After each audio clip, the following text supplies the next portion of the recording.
Grabe ang ginawa kay Dunyor. Sinigawan ng boo habang nagsasalita at kitang-kita yung pagmumukha niya sa malaking screen sa isang palarong pambansa yata yan sa Mindanao. At hindi lang yan, habang nagsasalita siya, yung mga nagsisigaw dyan, Duterte. Naku, nakakaya naman yan. Marcos yung nagsasalita pero ang hinahanap ng mga tao at ang sigaw ng mga tao dyan, Duterte.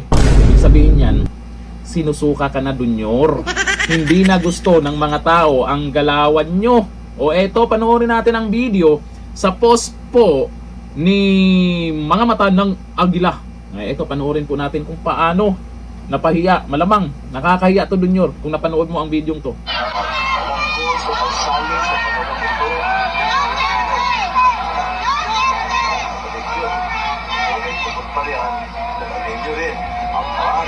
Inspirasyon ng inyong kapong batang ito. Kaya para sa inyo, patuloy ang pamahalaan.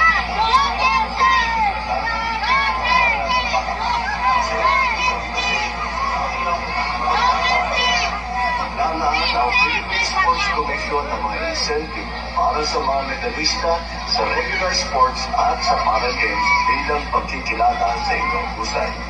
Alam ko na gagawin ninyo ang lahat ng inyong makakaya. Ngunit huwag ninyong kalimutan, mag-enjoy na rin.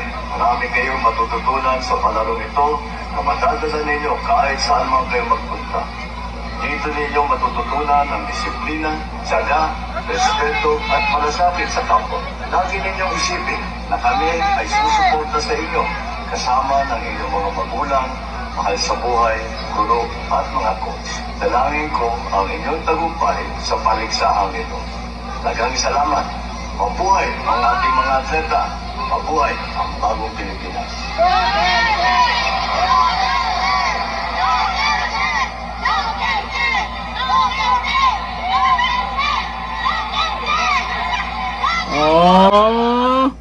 Ano, Dunyor?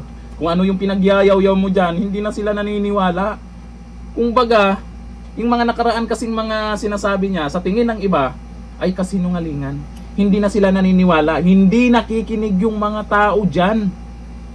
Tapos ang sigaw, Duterte, hindi ba kayo tinablan o tinatablan ng hiya? Puro kayo kasi kung ano-anong ginawa sa mga Duterte ngayon. Kagaya ngayon yung mga kakampi ng Duterte. Kaso dito, kaso doon. Si Senator Bato de la Rosa gusto na rin ipadala sa ICC. Paano hindi magagalit ang mga tao niyan? Alam na ng mga tao kahit taga Mindanao ang totoong nangyayari ngayon. May social media na kasi. At lantaran na yung galawan nyo. Yung mga kurakot, yung mga buhaya, yung mga busog na busog dahil sa korupsyon, nasaan na? Wala pa rin, di ba? Si Tamba, sarap buhay pa rin, di ba? Pero pag pagkakampi ng Duterte, ang bilis nyo talaga. Pero ang sabi, sipag-sipag daw ng Pangulo eh. Pero bakit? Diyan sa palarong pambansa pa yan ha? Bakit naka-live lang siya dyan? Nasa screen lang. Hindi man lang pumunta mismo dyan. Siguro alam na alam niya ang mangyayari talaga. Na ang mga tao dyan, Duterte pa rin. Duterte pa rin. Duterte pa rin. Masakit sa tenga ng mga anti-Duterte yan. Nakakaya no? Kung ikaw yung tagapagtanggol ni Dunyor, tapos ganyang video ang mapanood mo, malamang, stress ka na naman. Hirap ka na nang ipagtanggol, wala pang naniniwala sa inyo. Aray ko. O ayon dito sa mga nagkomento. O sabi ni Val Anthony Rosales, sinusuka na, matigas ang mukha talaga. Sabi ni Robin Sanchez Rigaw, yung ikaw nagsasalita ang sinigaw Duterte, aray ko. Sabi ni Aileen Encarnacion o Plus, lakasan nyo pa guys. O yan po yung nagkomento sa video yan. Sabi ni Rabang, yung ikaw ang nasa screen tapos ang sigaw, Duterte, aray mo. Sabi ni Zilin Corpus, hindi tinatablan kahit harap-harapan ng inaayawan. Kahit may mga nanawagan na nga dyan, minsan napapanood po natin sa mga nagbabalita. Maliban sa mga kilalang media na di umano ay nakatanggap ng mali-maleta, ay hindi naman binabalita yung tungkol sa mga nanawagan din ng Marcos resign. O, marami na po yung mananawagan ng ganyan. Marcos resign, ibig sabihin yan, inaayawan na talaga nila si Dunyor. May mga issue na alam naman natin kung sino yung mastermind pagdating sa korupsyon. Mismong kapatid niya, tuloy-tuloy na binubuking siya. Kahit yung mga plano nila, yung term extension, nako, booking na naman sila.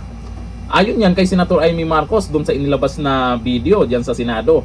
Yung mga plano, yung parang ayaw na yatang bumaba sa pwesto niya kasi pag bumaba talaga sa pwesto sa 2028 itong si ano or mapalitan itong si Junior. Tapos isang Duterte, kahit hindi si BP Sara ha, kasi nakafocus sila ngayon kay BP Sara eh.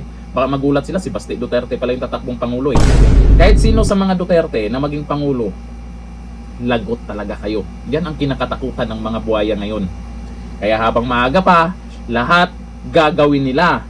Pero paalala, ang taong bayan, updated ang mga yan. Tingnan nyo naman, si Junior, sinisigawan. Duterte pa rin ang gusto ng taong bayan. Ganito lang, thank you.